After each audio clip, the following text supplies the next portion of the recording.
Don't really know how to start this one, to be honest. You let me down. I still love you. Right.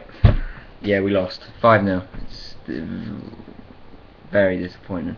It's probably why I'm so humble at the moment. The first 5 minutes, yeah, I've got notes.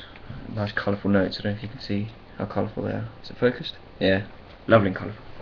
Put my leg up. Right. First 5 minutes. Let's be honest. We put pressure on them, but we never capitalised. And I did say at the beginning that we have to score if we want to even get a point from this. Proven right, as you'll see that I normally will be. Just going to put it out there. And the whole thing, literally this whole entire notepad that I've written down is just Fulham danger, one little bit of Norwich, but no capitalisation. But we'll cover the goals. 26 minutes, Damien Duff puts Fulham up 1-0 by beating the offside trap. By the way, I did not watch the game, just because I wasn't in Fulham, obviously, while this video is being recorded like 5 minutes after it finished. But from what I've heard on the radio, from what I've seen on some live streaming channels, and from what I've seen on BBC News or whatever, it all sounds like what I have heard, and it's full. To be honest, we were appalling today. But either way, 41 minutes in, Petric scores his first of 2 goals to put Fulham up 2-0. There was a tiny little bit of debate about whether it crossed the line, but that was put down straight away when VO reviews were reviewed. Yeah, that makes sense. So yeah, the first half was pretty terrible. Open to the second half. Hoping the guys would get off to a good start. I mean, we went in 1-0 down to Swansea at one point last season and came out within 10 minutes with 3-1 up. Kind of hoping that happened again, but 9 minutes later we were 3-0 down. I say all over from there. Petric scoring his second goal. Kakanit. Yeah, you know exactly what player I'm talking about. Scores in the 65th minute to make it 4-0, and it's just terrible. It's just disgusting. Roddy comes on just after Holt came off for Houlihan. I don't really understand that. It's like, we all, on the Facebook page following it, we're all saying bring on 2 strikers. We never play with 1 striker, and the one time we did, which was against Newcastle, we lost. So yeah, we don't play 5 in the middle. Chris has got to get this. We do not play 5 in the middle. Every time we do that, we have some attacking midfielders, but they never really get pushed forward as much. So we need to go back to that 4-4-2, 4-3-3, or 4-1-2-1-2. We don't want 4-5-1, 4-1-3-1-1. Yeah, that's what we played today.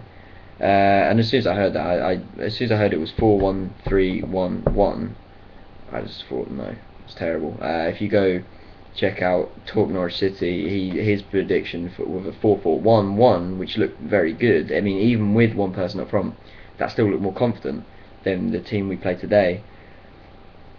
I mean, last season, towards the end of it, I will go on to the last goal. Actually, I'll just say it now. It was Sidwell who scored it. Roddy went through on goal, brought down and in the box, of course, and Sidwell just tucks the penalty away. You know, it's always going to happen. 5-0 full time. Either way, I mean, last season they said the one reason that we did so well, I mean, top place finish is amazing. The one reason we got that is simply because we attacked. We didn't spend the whole season sitting back trying to grind out a draw or a victory. We pushed and we kept attacking. Yeah, bar that. First loss. I've written it down on the fixtures list right here. Of course we've got Scunthorpe, so I've written that down. Don't know where that's going to go. But moving on, that's the big thing. There was a lot of negativity on the Facebook page, which, to be honest, I didn't really like. That was not nice. I mean, I liked the Fulham banter. That was quite good. They were all hoping for a 6th, but we're Norwich. We don't concede 6 goals unless you Man City. Why am I shipping out the banter? That's not good. But yeah, I've got to move on now. I've got my sheet for, like, I wanted us to get 50 points because that's now looking really hopeful. On a good note, which I just remembered, Aston Villa did lose. Yeah, So by the looks of it, we should have just kept Lambert, because then Aston Villa could have just gone got relegated, and we could have at least got a point today, because he knows how we play. But anyway, it doesn't matter. What I'm going to do with this is going to be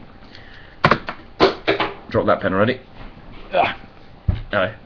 Red is okay.